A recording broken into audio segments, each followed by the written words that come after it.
I laugh at the Democrats who are now all of a sudden so interested in the Epstein files. For 4 years, Joe Biden and the Democrats did absolutely nothing about this story. You know that one question you're not supposed to ask at a dinner party? In Washington, that question is about the Epstein files. And a few weeks ago, Vice President J.D. Vance got asked it live on national television. What happened next? Let's just say the internet didn't wait for dessert before flipping the table. In recent weeks, the name of Vice President J.D. Vance has been pulled into one of the most controversial and emotionally charged debates in American politics. The renewed public demand to release the Epstein files. His most recent televised interview ignited a firestorm across social media, where supporters and critics alike dissected every word, every pause, and every raised eyebrow, searching for meaning and intent. This was not just another political statement, it was a spark dropped into a room already filled with dry kindling, where the public's frustration over years of secrecy collided with deep political divides. The Epstein case, still unresolved in the eyes of many, continues to cast a long shadow, and Vance's choice of words has now positioned him directly in the center of a storm he may not have anticipated. The reaction was immediate. Hashtags calling for transparency trended within hours, headlines multiplied, and talk shows pounced on the story, amplifying it to the level of a national spectacle. But beneath the noise lies a sharper question. Was this simply a poorly timed political comment, or a deliberate message to signal where this administration truly stands on one of the most explosive scandals in recent history? To understand why J.D. Vance's remarks exploded the way they did, you have to go back to the case that refuses to disappear from America's collective memory, the Epstein investigation. Jeffrey Epstein, a financier with connections to some of the most influential figures in politics, business, and entertainment, was arrested in 2019 on charges related to sex trafficking, and his sudden death in custody later that year only deepened public suspicion. The phrase Epstein files has since become a symbol, a catch-all term for court documents, flight logs, and witness statements that many believe could reveal names and details still hidden from public view. Over the years, partial document releases have fueled more questions than answers, and every new development is met with renewed calls for transparency. Several media outlets have reported that some materials remain sealed for legal reasons, with the Department of Justice citing ongoing investigations, protection of victims' privacy, and the absence of what officials call a definitive client list. Yet, for millions of Americans, the secrecy itself feels like proof of something bigger being hidden. When a vice president, even indirectly, touches this nerve, it sets off a chain reaction, a reminder that in the eyes of the public, the Epstein story isn't over, and its unanswered questions are political dynamite. Before this controversy placed him under the brightest spotlight of his political career, J.D. Vance had already lived multiple public lives, each with its own story and audience. Born in a struggling Ohio community, he became a U.S. Marine, served in Iraq, then returned home to graduate from Ohio State and later Yale Law School. His memoir, Hillbilly Elegy, published in 2016, transformed him from an unknown law graduate into a best-selling author and sought-after political commentator, offering a raw look at poverty, addiction, and cultural decay in America's Rust Belt. Initially critical of Donald Trump during the 2016 election, Vance's public shift towards supporting him later surprised many and sparked debates about political pragmatism versus personal conviction. By 2022, he had successfully run for the U.S. Senate from Ohio, positioning himself as a champion of working-class voters with a focus on manufacturing, border security, and cultural issues. His selection as vice president in the current administration was seen by some as a strategic move to bridge populist energy with political organization. Until now, Vance's brand was that of a sharp-spoken, disciplined politician who rarely let his words create unnecessary controversy. But the Epstein-related interview has complicated that image. Instead of controlling the narrative, he has found himself inside one, where every past connection, speech, and political move is suddenly being re-examined through a new lens. The interview that set the internet on fire began as a routine appearance for Vice President J.D. Vance on Fox News, meant to discuss the administration's economic and security priorities. But it took an unexpected turn when the host pressed him about the renewed public calls to release documents connected to the Epstein case. Vance's response was sharp and unusually personal for such a high-ranking official.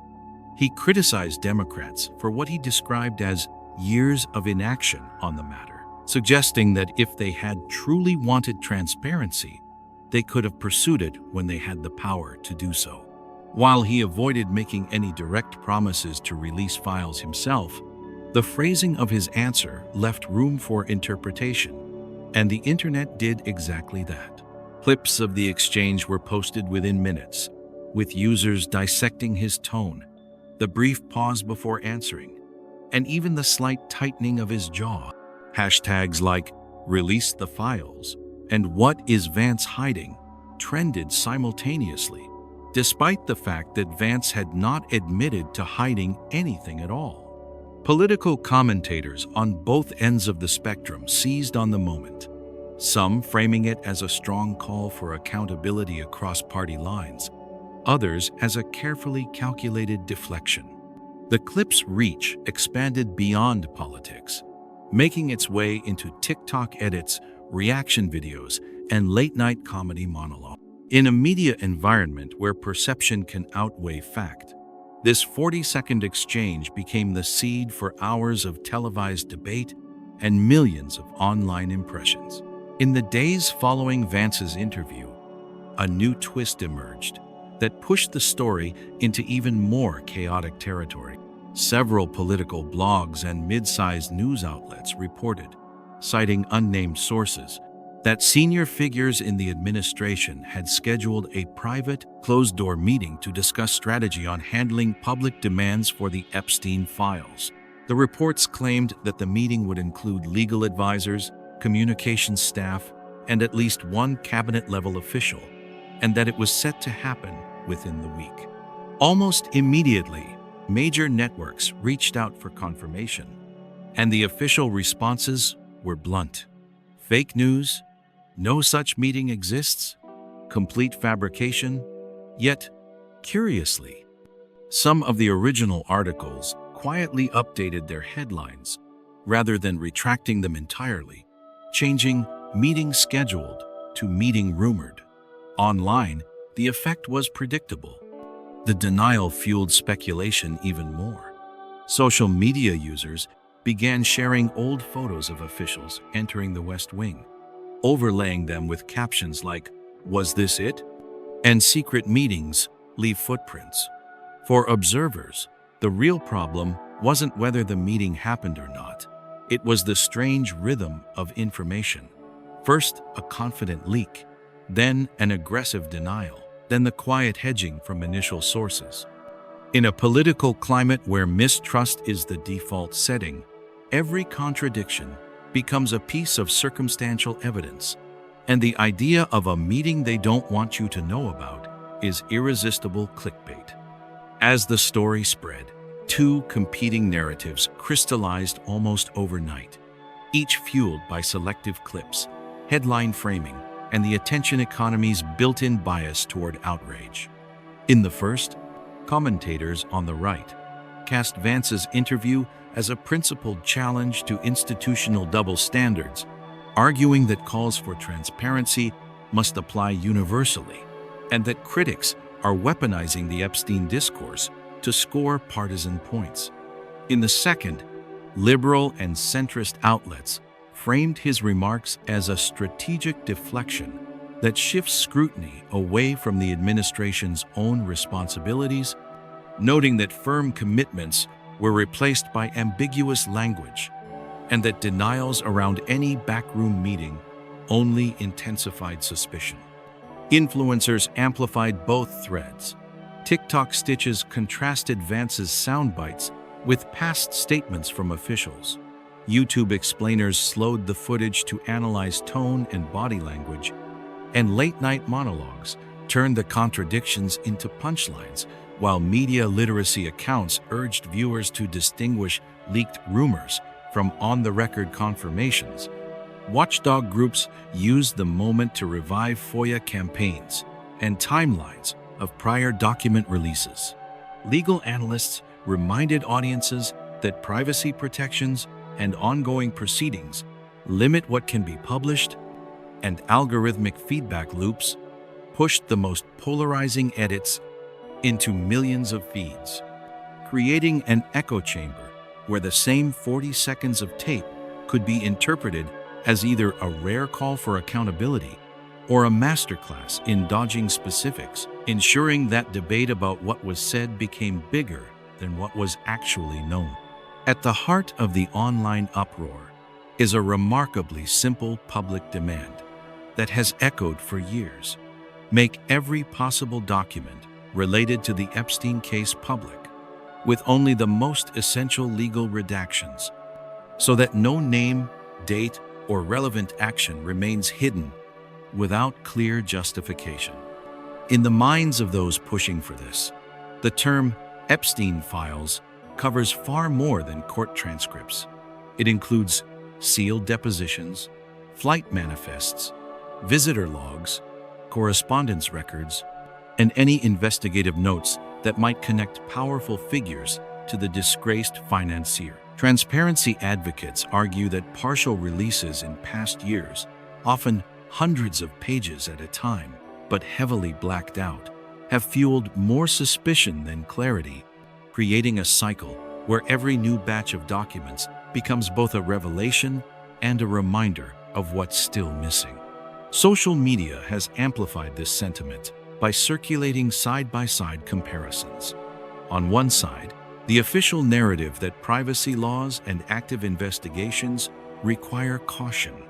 On the other, lists of already public names and events that, according to critics, show selective disclosure when politically convenient. For millions of Americans, this is no longer just about Epstein. It's about whether institutions will ever be fully transparent when the stakes involve the reputations of the elite.